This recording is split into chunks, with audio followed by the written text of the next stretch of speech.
எல்லாருக்கும் the first show அது வந்து எனக்கு இல்லை. But my dad place a major role whatever I did first time. கிணத்துல வந்து நீச்சல் சொல்லி தருவாங்க. ஸோ அது வந்து ஃபர்ஸ்ட் என்னை குதிக்க சொன்னது அவர் தான். குதி ஒன்றும் ஆகாது, நீ மிதந்துரு அப்படியே அப்படின்னாரு. நம்மளும் சரி மிதக்குனா ரொம்ப ரொம்ப இன்ட்ரெஸ்டிங்காக இருக்கும், மிதந்துருக்கலாம் அப்படின்னு சொல்லிட்டு அப்பா சொல்லாரு குதிச்சிடலான்னு சொல்லிட்டு குதிச்சிட்டேன். அவர் என்னை தேடுறதுக்குள்ளே போயிட்டாரு. நான் பார்த்தா மேலே இருக்கேன்.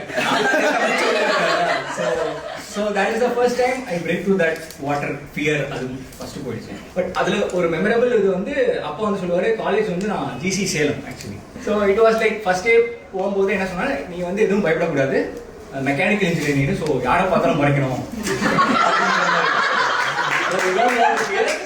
அப்படியே ரொம்ப ஸ்ட்ராங்கா இருக்கணும். நான் ஒரு சின்ன பையனாக இருப்பேன். அதே மாதிரி அங்கே போயிட்டு ஃபர்ஸ்ட் டே என்னோட ஃப்ரெண்ட்ஸ் வந்து அப்போ ஜாயின் ஆனது வந்து ரெண்டு சைடு நான் நடுவில் உட்காந்துருக்கேன். ஃபர்ஸ்ட் ஒரு மேக்ஸ் டீச்சர் தான், ஃப்ரெண்ட்ல வந்துட்டு அவங்க நேம் வந்து முஃபாஸ் சம்திங் லைக் தட்.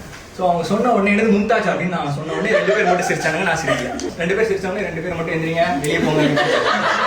அவங்க ரெண்டு பேர் தான் இப்போ வரைக்கும் எனக்கு பெஸ்ட் ஃப்ரெண்ட்ஸாக இருக்காங்க. அன்னைக்கு நைட்டு போனோடனே ரேகிங் பயங்கரமா இருக்கும். அப்போ வந்து மெக்கானிக்கல் பசங்களாம் வாங்க, தம்பி நீ யாரை பார்த்தாலும் மறைக்கணும்னு அவரும் சொல்லிட்டாரு.